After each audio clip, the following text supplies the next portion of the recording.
family doctors are under so much pressure they today voted to cap the number of daily appointments and called for a halt to any new registrations until proper funding is delivered.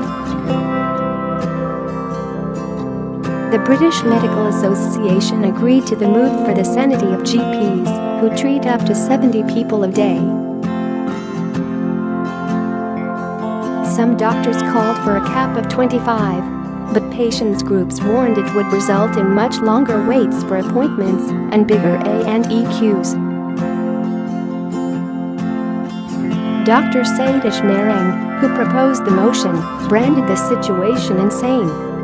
He told delegates at the BMA's annual conference in Brighton the day has limited hours and only so much can be managed without compromising safety.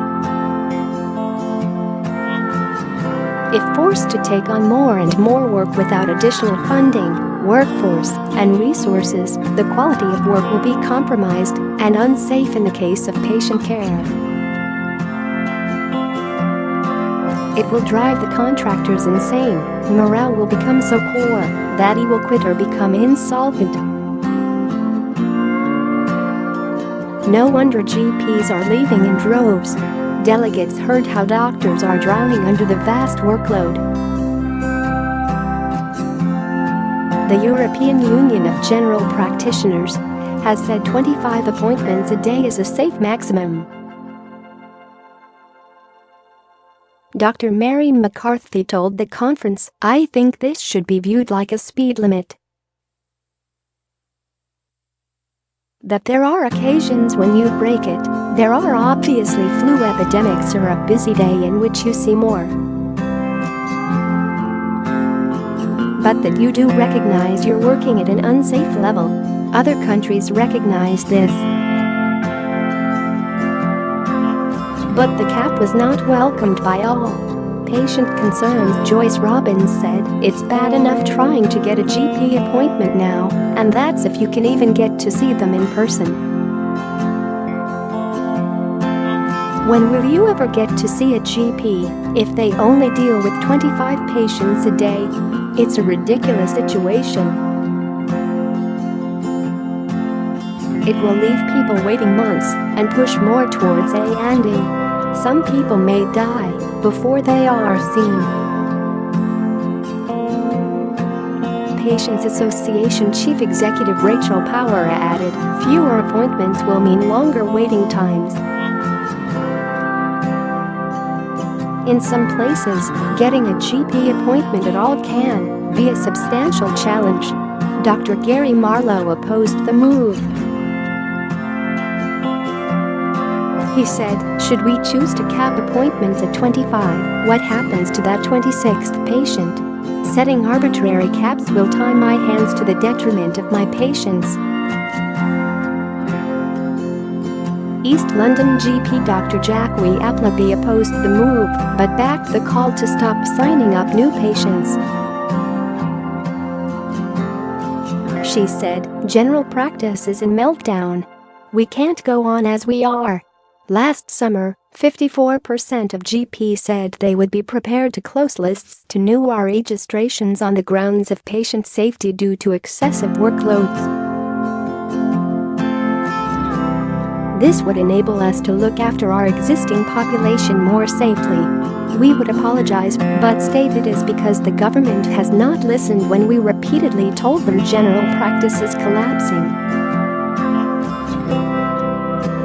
The BMA voted for a sensible cap, but gave no specific figure. It said, "No one wants to be seen by a GP who is so tired they are unable to guarantee their quality of care." It is imperative that we spell out what's safe and what's sustainable so that practices can put in place systems and processes to support and rebuild general practice for the sake of both doctors and patients.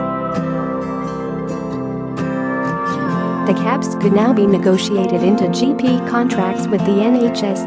What's causing this crisis? Why is the number of daily GP appointments going up? There are not enough GPs to cater for the growing and aging population. The number retiring early has doubled, with 4,000 going in the past 5 years, nearly 1 in 10 of the profession. Why are GPs leaving? The biggest ever NHS funding squeeze means GPS pay has not kept pace with inflation. Increasing workloads and stress levels are also blamed. Many quitting point to a tax clampdown on GP pension pots. What will happen if GP appointments are kept? Without extra cash and more GPs, waiting times could soar. Patients in England wait an average 2 weeks to see a GP, up 3 days since 2015. A limit of 25 patients a day could make it 3 weeks. Doctor will see you.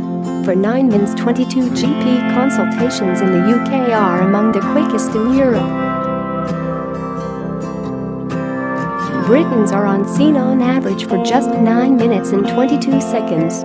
Patients in Lithuania, Belgium, Portugal, Luxembourg, Iceland, and Cyprus have consultations lasting 15 minutes, a third longer than ours. A Cambridge University study looked at 67 countries across the world for which appointment data was available. It found that 28 had longer consultations than Britain. The average appointment varied from just 48 seconds in Bangladesh to 22. 5 minutes in Sweden. We see our family doctors for less time than patients in America, Sweden, Canada, Spain, Japan, and Peru. Saying it is impossible to make a thorough diagnosis in less time. EU data shows that the UK has 79 GPs per 100,000 of the population. This compares to 154 in France, 165 in Austria, 171 in Germany, 185 in Ireland, and 241 in Portugal.